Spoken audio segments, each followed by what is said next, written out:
Rise up, live joy your way. From emotional intelligence through cognitive distortions, certified life and wellness coach Kamini Wood is on a mission to help people see the magnificence of their own unique human spirit. Through these small bites of self-visualization and self-confidence, you can have healthy relationships, success in business and career, and live the life you want to live. Rise up, live joy your way.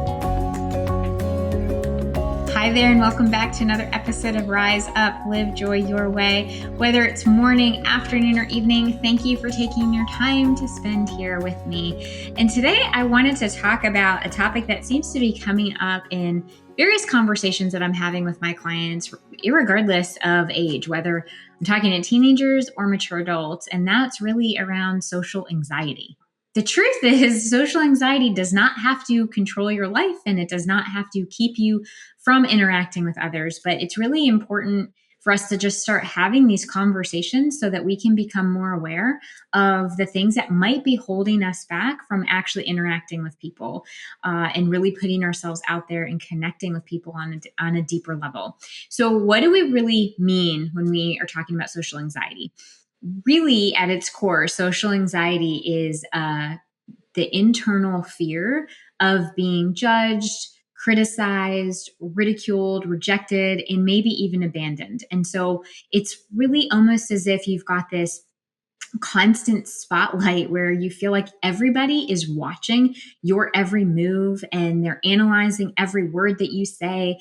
And it's almost like this internal part of you that's thinking and believing that people are waiting for you to slip up, or people are waiting for an opportunity to kind of say there's something wrong with you.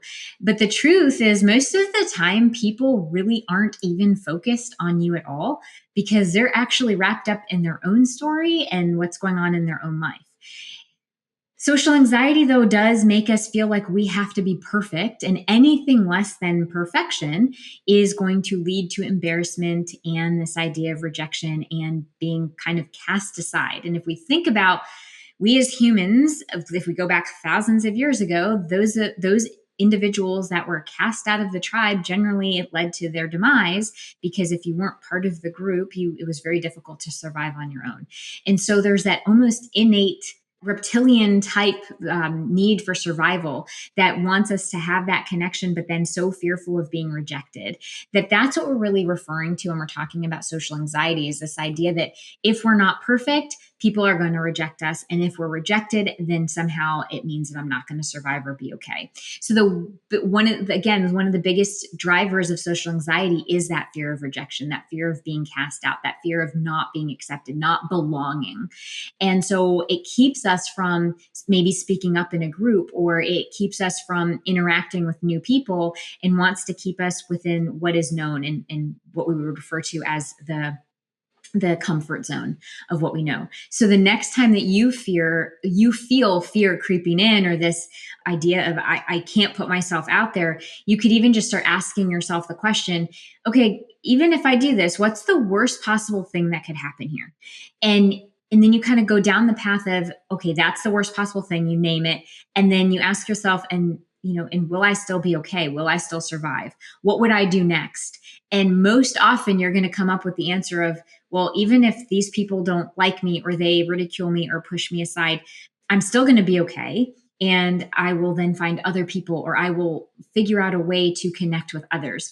Most often the fear is bigger in our own minds. So one of the most effective ways that we can actually start working through social anxiety is to take small, consistent steps forward. So instead of maybe jumping in and going into a huge group of new people and just putting yourself out there in front of the whole group, maybe you go into a situation and you take a small step to meet one or two people and build your confidence that way. So instead of just taking this huge leap, we take smaller steps and we create wins within those smaller steps. And those smaller steps will then compound to create this idea and this belief about self that you can actually meet new people, and you will have the ability, you have the innate ability to make conversation with people that you don't know even if it feels scary at first.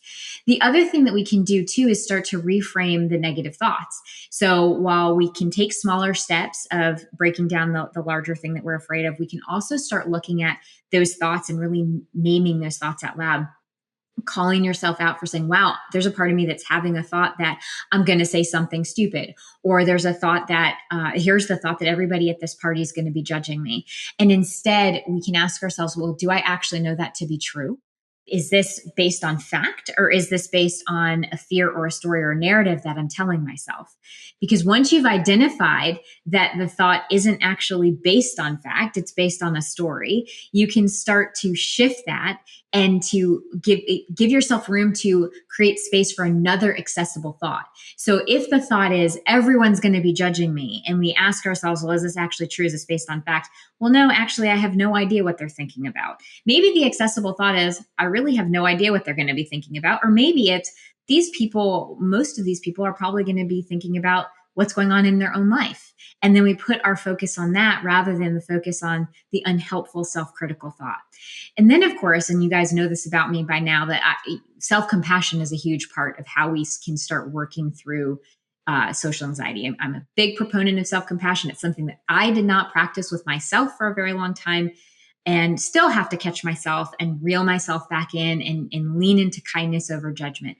But social anxiety thrives on self-criticism. It thrives on, there's something wrong with me. So instead, if we flip that around and instead of judging ourselves, we're kind to ourselves. And if it's really difficult to be kind to yourself, put a loved one in that situation. Ask yourself, if you're a parent, what would I say to my child here? And offer yourself that same kindness. And if you're not a parent, maybe it's a loved one or a really good friend. What would I say to them in this situation? Would I tell them that they're being silly or ridiculous? No, I would be kind and compassionate. And I'd say, wow, this is really scary to put yourself out there. But you know what? You do have really interesting things to share. You do have parts of yourself that are really lovable, and you have these qualities and interests that would be amazing if you would share them with other people.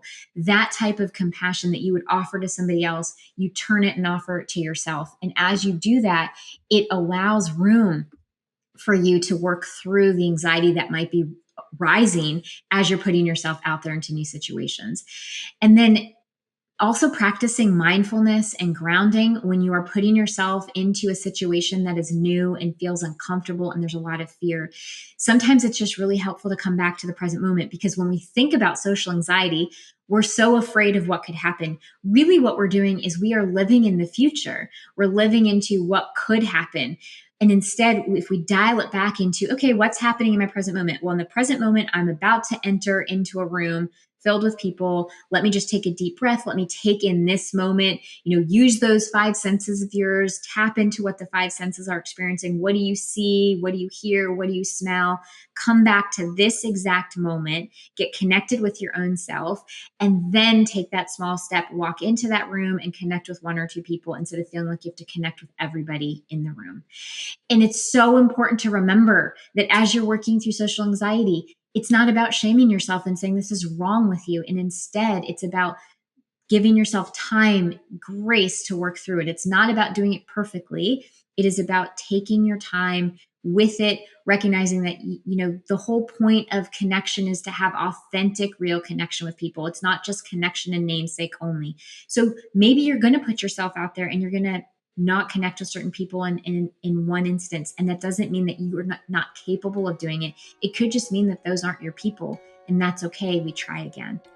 If anxiety is something that you have been working through and really would like some support with and wanting to understand how coaching could actually help you do that, if you'd like to schedule time to talk with me, by all means, feel free to contact me through coachwithkamini.com. And until next time, stay well.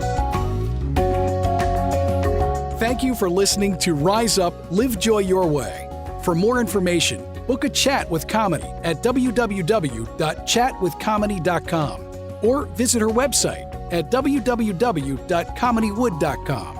You can also find Kamini on Facebook or Instagram. Username It's Authentic Me. Thank you for listening.